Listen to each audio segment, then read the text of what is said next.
Esperanza rising. Remember, we were reading the potato chapter, right? Yeah. And who can summarize real quick what's happened before? Amy?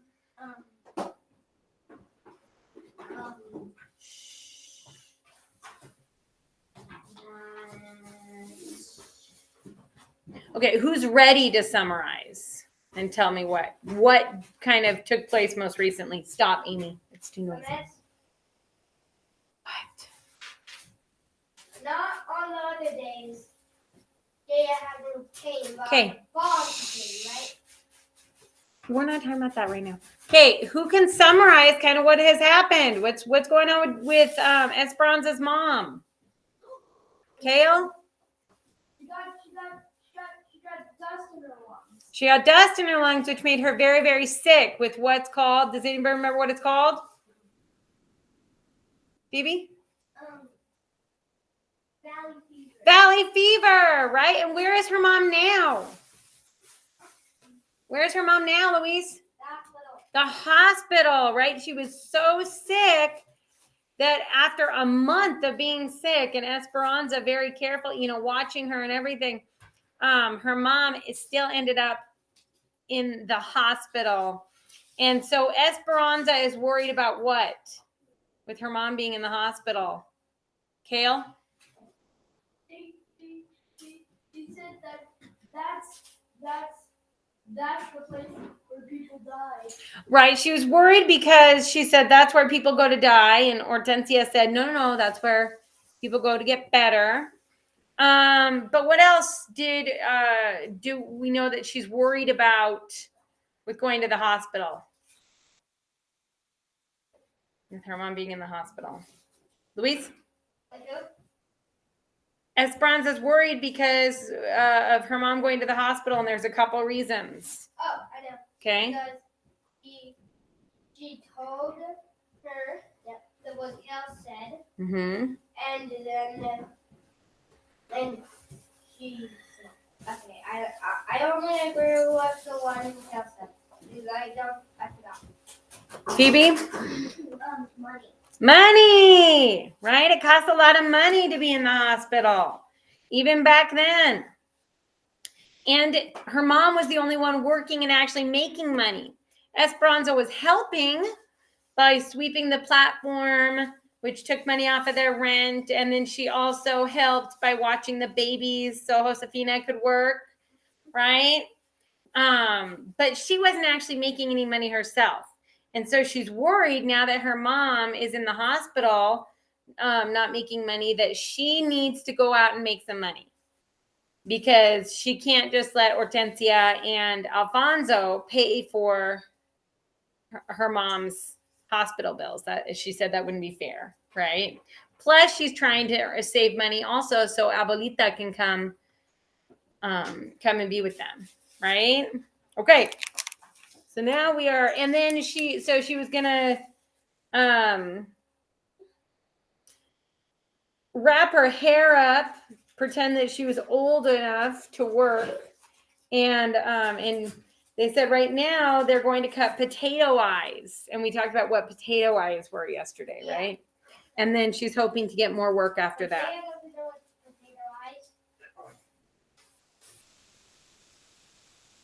Do you know what a potato eye is? So your little hand should be popping into the air saying, I'm not sure. Can you clarify for me? So you know how like have you seen just a whole potato and there's kind of like the spots on it?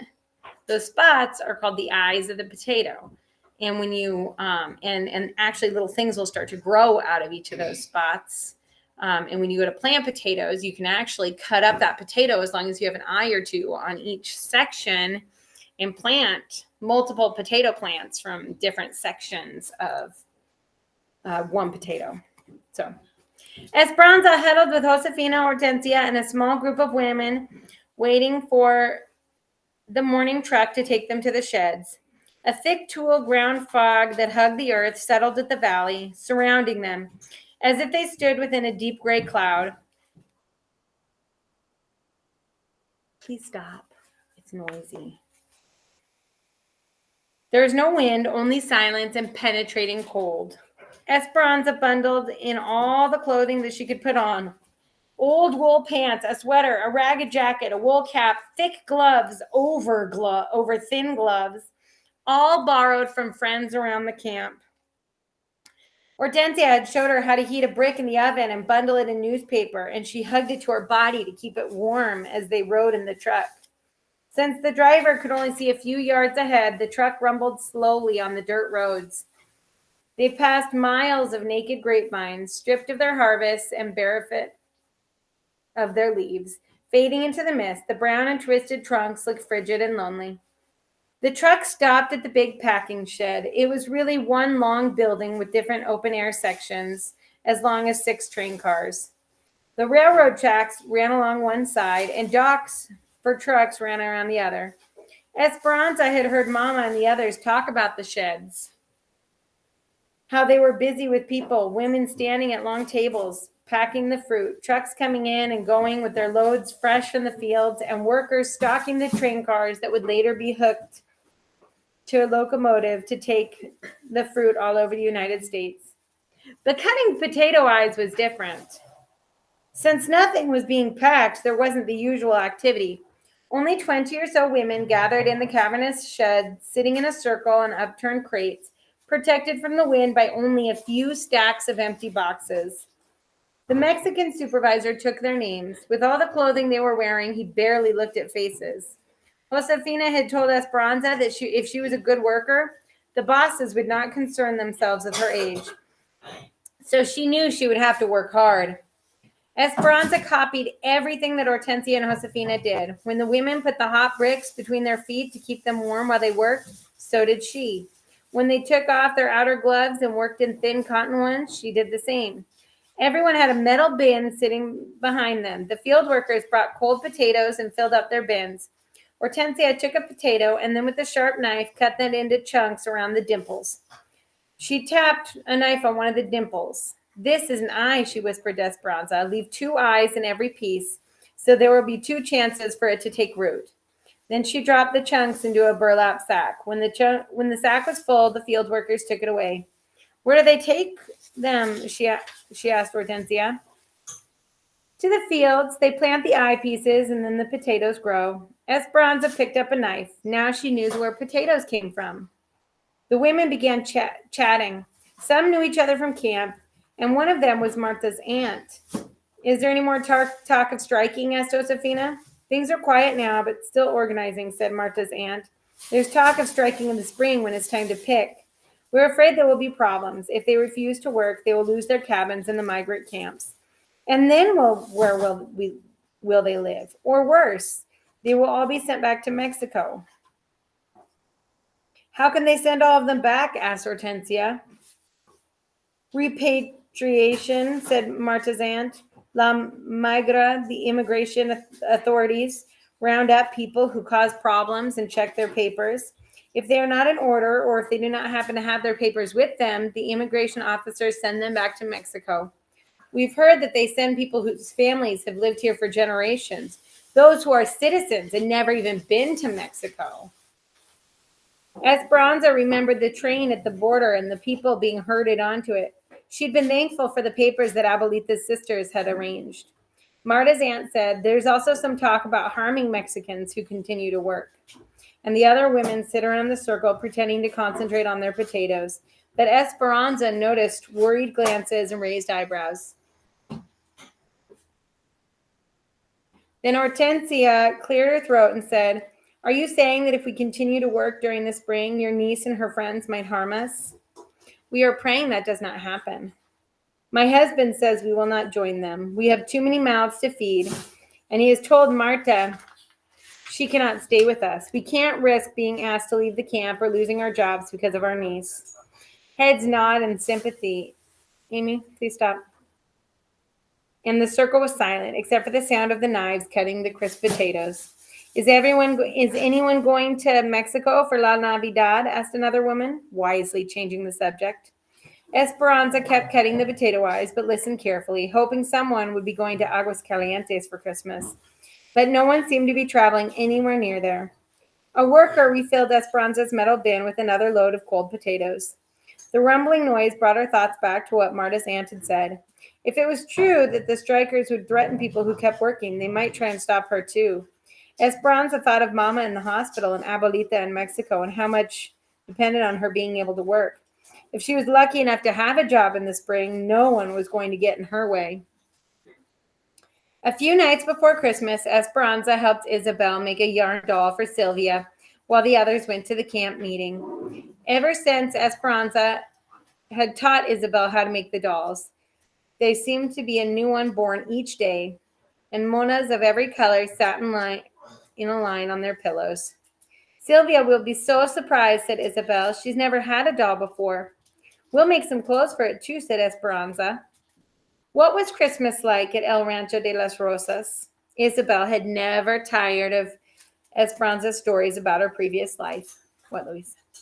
I learned how to use a calendar at home. Very good. It's a little off topic for what we're doing right now, but And my parents are proud of me. that's awesome. Okay. Esperanza stared up at the ceiling, searching her memories. Mama decorated with Advent wreaths and candles. Papa set up the nativity on the bed of moss in the front hall, and Hortensia cooked for days. There were empanadas filled with meat and sweet raisin tamales. You would have loved how Abuelita decorated her gifts. Okay, so now they're talking about Christmas traditions. Third graders, we have been talking about traditions. Well, we've been reading in Your Wonders books, right? We've been talking about traditions. Right now, she's talking about Christmas traditions that they would do in Mexico. When of course they had more money too, because she doesn't have really any money, so that's why they're just making the yarn dolls.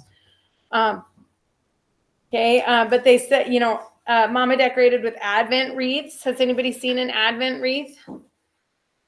So it's a wreath, and then it usually has, 4 candles around the outside, and then 1 candle in the middle, and that counts down to Christmas.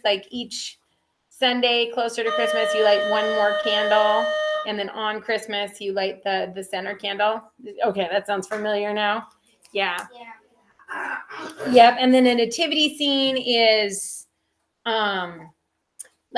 baby Jesus and Mary and Joseph and the wise men, all the little figurines kind of set up. That's the nativity scene. What? I got a very good question. Okay. Why do people open some of their presents on Christmas Eve? Those are just different traditions that people have. Some people celebrate, differently. That's the tradition their family has, or sometimes they'll be allowed to open 1 present on Christmas Eve and then the rest on Christmas. My family opens all our presents on Christmas Day. Mm-hmm. Yeah, that's how a lot of families do it. Every once in a while, with my husband's family, will allow the kids to open a present on Christmas Eve. But anyway, so different things that they would do: empanadas and sweet raisin tamales and different foods that they always make over the holidays. Do you guys have certain foods that usually always get made around Christmas time? Or yeah. Making some connections here. Yeah. No, you never make the same food. What about a lot of people on Christmas? They'll usually do kind of a similar dinner or similar meals. A lot of times on Christmas, it depends on which family I'm with, but my family will have turkey on Christmas as well as turkey on Thanksgiving, and then we'll do a lot of different. Thanksgiving is super far away. As well as different side dishes and stuff that we don't usually always do. We'll make lots of different pies. Right, gotta make some pies. Okay. Shh. Do you have something special that your family always makes for Christmas? Tamales, yeah. A lot of families do that. Phoebe? Ooh.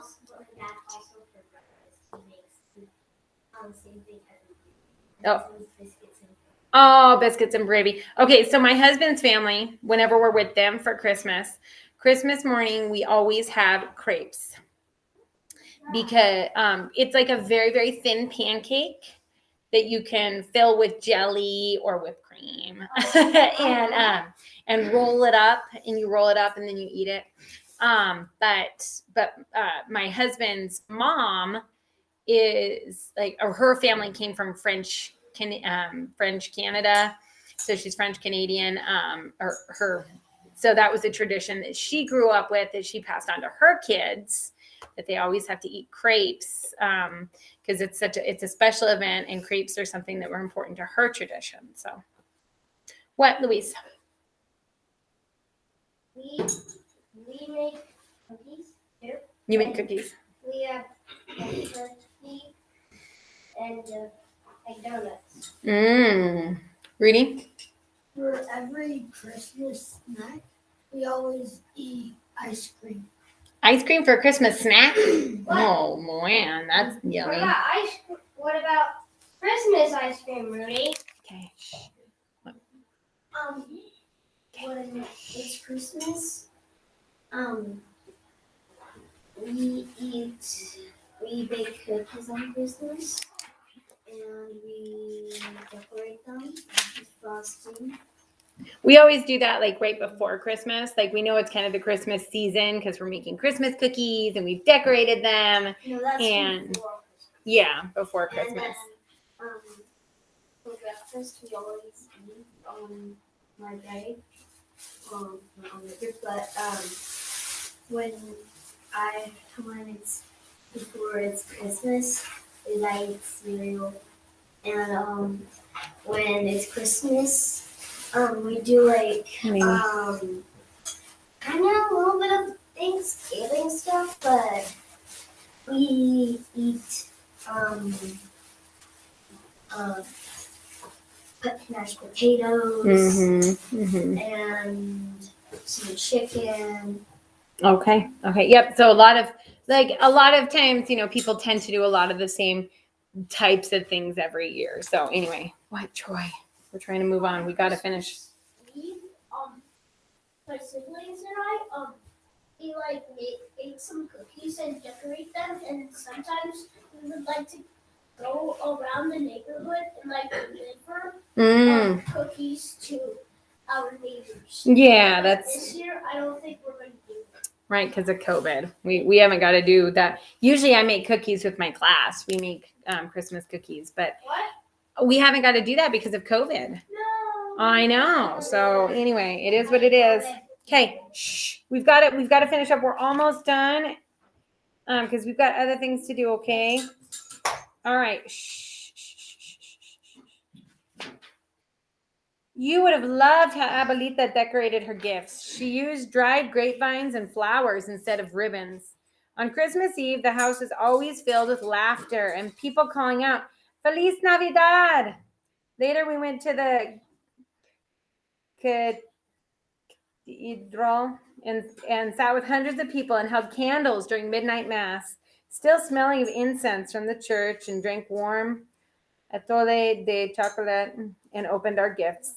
Isabel sucked in her breath and gushed, what kind of gifts? I can't remember, said Esperanza, braiding the yarn doll's legs. All I remember is being happy. Then she looked around the room as if seeing it for the first time. One of the table's legs was uneven and had to be propped by a piece of wood so it wouldn't wiggle. Stop. You may go to the hallway.